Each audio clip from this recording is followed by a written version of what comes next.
does have ties to Muslim extremists. I don't know.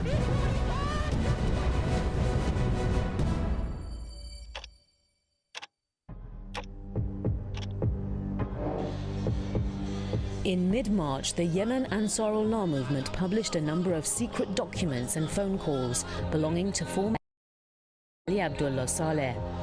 Among them, 2 calls between Saleh and then director of the US Central Intelligence Agency, George Tenet, dating back to 2001.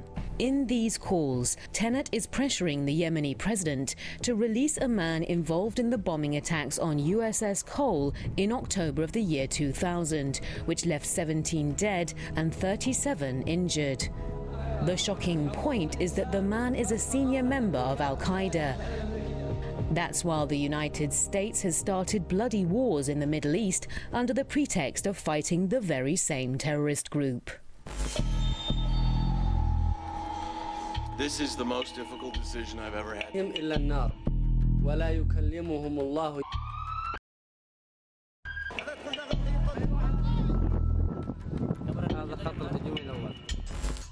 In one of the phone calls, Tenet is asked by Saleh's translator about the name of the individual in question.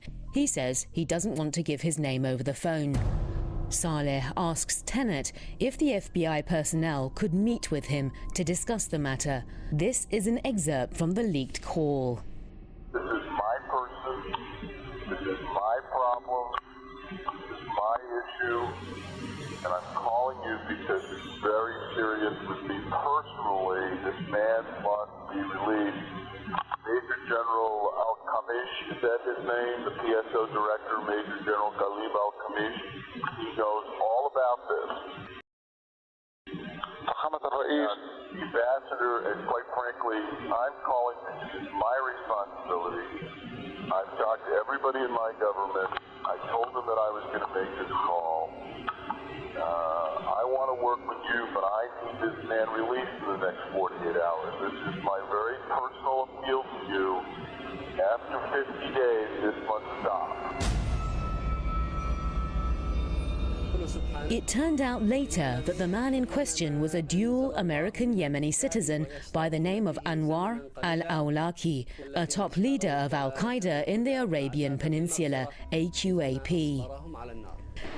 An enigmatic figure in the so-called war on terror, al-Awlaki could travel freely between the United States and the United Kingdom, as well as Yemen, even after the 9/11 attacks. In the words of the leading Persian Gulf expert Ali al-Ahmad, the fact that this organization, al-Qaeda, which has been attacked all over the world, continues to survive 20 years on and spread, it's not by accident. It's done by security and intelligence organizations in Washington, D.C. and in Qatar, Saudi Arabia and the UAE, and by Ali Abdullah Saleh. Anwar al-Awlaki was trained in a US-funded military camp in Afghanistan under the supervision of Osama bin Laden to fight off the Soviets in the country. He later recruited members in the United States to fight the Russians in Chechnya. As San Diego, he was in close contact with Nawaf al-Hazmi, Khalid al-Mihdar and Hani Hanjour, 3 individuals who hijacked the planes that crashed into the Pentagon on September 9, 2001.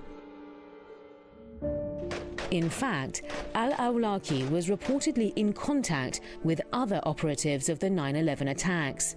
In 2002, al-Awlaki left the United States for the United Kingdom, where he stayed for a few days before returning to Yemen. Whereas he has enough freedom of movement in both the US and the UK, al-Awlaki was arrested again in Yemen for taking part in an al-Qaeda plot to kidnap a US military attaché and a Shia teenager. After a while, some US officials were disturbed at the imprisonment without charge of a United States citizen and signaled that they no longer insisted on Mr. Awlaki's incarceration, and he was released, according to the New York Times. After his release, al-Awlaki launched his own website, while his online rhetoric became more extremist and supportive of attacks against the United States.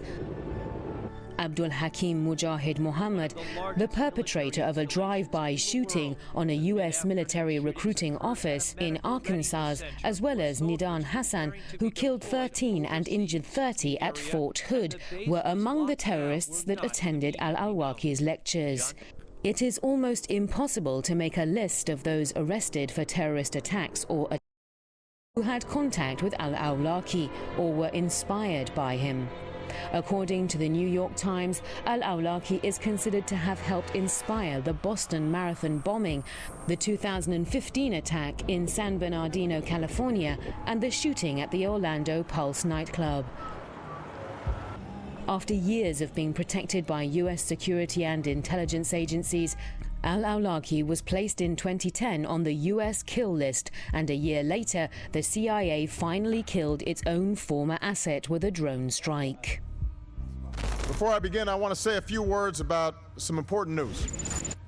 Earlier this morning, Anwar al-Awlaki, a leader of al-Qaeda in the Arabian Peninsula, was killed in Yemen. The death